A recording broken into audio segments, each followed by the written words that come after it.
Brendan Gulick and Anthony Moeglin with you, wrapping up our Cleveland Browns coverage on Browns Digest after what is certainly a disappointing day here in Seattle, with the Seahawks prevailing with a late touchdown, 24-20, to hand the Browns a loss and prevent them from winning a third in a row.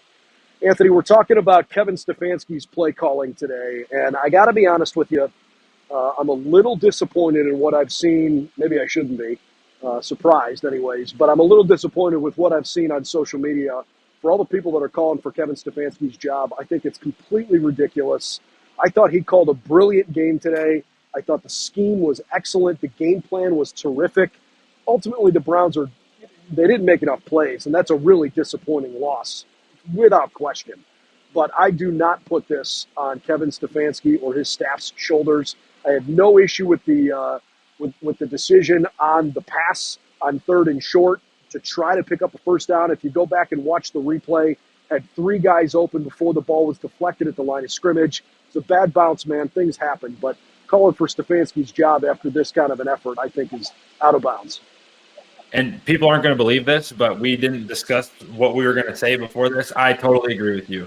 Not only do I think it's out of bounds to say that, this loss is on him, I thought, just like you, he was totally in control today. And even obviously, no one's going to remember the 58 minutes before the interception off of the dude's helmet, off of Jamal Adams' helmet, who's jumping in the air. He's 7 feet in the air and it hits his head. No one's going to remember all the other stuff. What they will remember is that play. And everyone's saying, run the ball, run the ball. Sure, you can run the ball. But guess what? There's 2 minutes. The situation, there's 2 minutes and 3 seconds left. So the clock is stopping regardless of if you run it or if you pass it. So the best opportunity, and we're throwing it to number 2. Mark Cooper is our best player on the field. You're throwing it at number 2, and that is just as unlucky as it gets.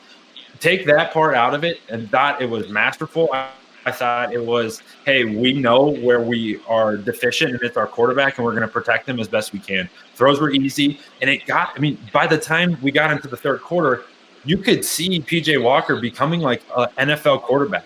It was no longer these one-read things. I think about the throw to Elijah Moore, up and over an outstretched arm on a curl route on 2nd and 20, and they move the chains. I'm seeing these throws, and it's okay, this guy's built up his confidence because this play calling's been so quarterback friendly and getting him in the right spot. I thought Stefanski, frankly, was awesome. We might catch flack for this, but I thought he was fantastic today. And the past 3 weeks, he's been very, very, very good in putting this team in a position to win.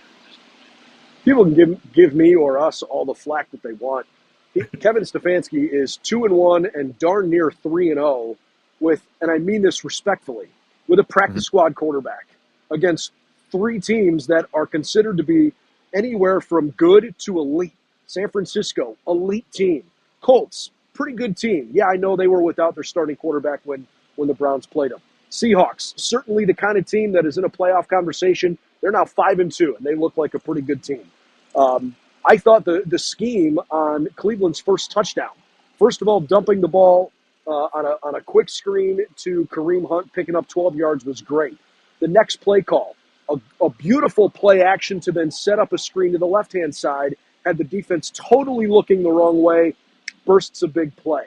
The next play call, fake a screen one way, fake a screen the other way, find David Njoku over the middle, who does the rest himself for 18 yards for a touchdown. That was masterful play calling. Again, it stinks when you lose and when you feel like you were that close and you could have, should have, would have won the game.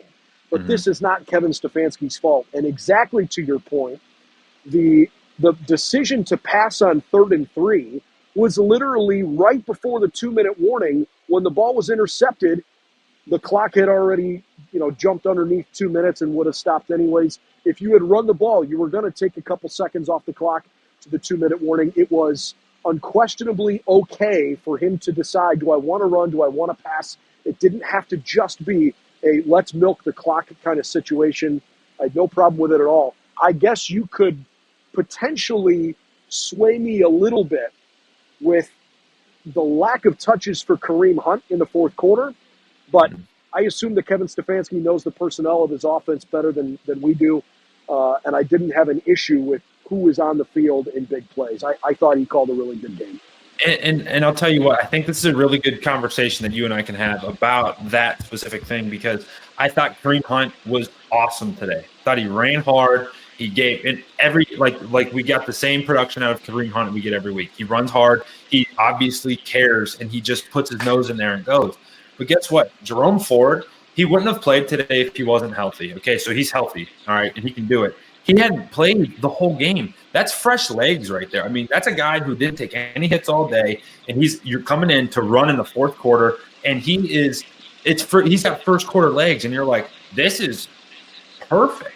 Like, we just battering rammed the Seattle defense with Kareem Hunt, just running his face into people and running through guys, to then hand it off to Jerome Ford, who runs with finesse and finishes with power, but hasn't gotten hit all game. Like, I loved it. I thought it was really good, and they were getting chunk plays. If it were me, I would have, like you said, I don't think it was out of bounds by any means to throw it on that third down.